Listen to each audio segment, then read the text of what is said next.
Hey, it's Palm Sunday once again, and Jesus has something to say to you from this story.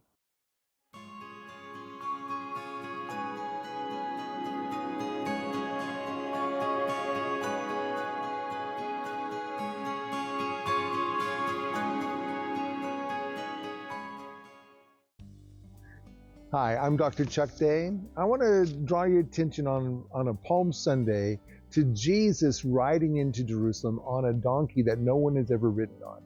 In Luke's version, we find it in chapter 19, and it starts in verse 29, and he bothers to mention two villages. He says, Jesus coming from the east, and he comes towards Bethpage and Bethany.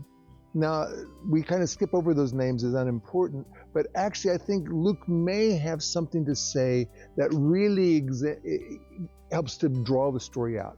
Because the name Bethpage means the house of the unripe fig. That doesn't sound too devotionally interesting, but hold on.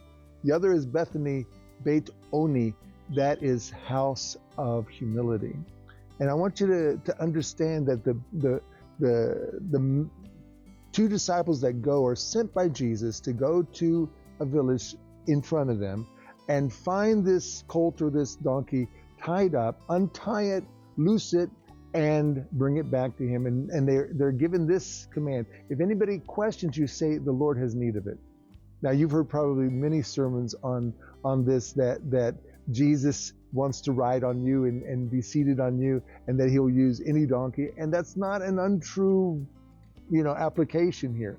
But I want to draw your attention to a couple of things. No one has ever picked this donkey to ride on. No one has ever ridden on it. I don't even know if it was used for plowing or what the story was, but it is someone you and I would not have picked. Jesus is picking people that the world doesn't pick. Those who are unripe and those who are humble. If a revival is going to be coming, it's not going to be through someone who's famous. It's going to be someone that God picks. That Jesus is being crowned king. He's being proclaimed Lord. He has the crowds, waving palm branches to welcome him into Jerusalem, to welcome him into not just the house of the unripe fig or the house of humility, but to the house of the Lord, even what he calls a house of prayer. And I want you to understand something. You've been loosed for a reason. We look at, someone who's going to come to Jesus because they need Jesus, but Jesus says, tell them the Lord needs him. Jesus needs you. Jesus wants you. He wants to loose you. He wants to set you free. He wants to draw you to himself and use you in ministry. Understand this. Jesus could have walked down to Jerusalem.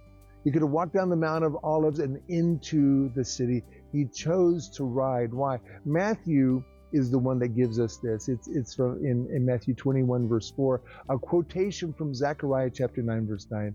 Behold, your king comes to you humble, sitting on a donkey, on the foal of an ass. And the idea is this.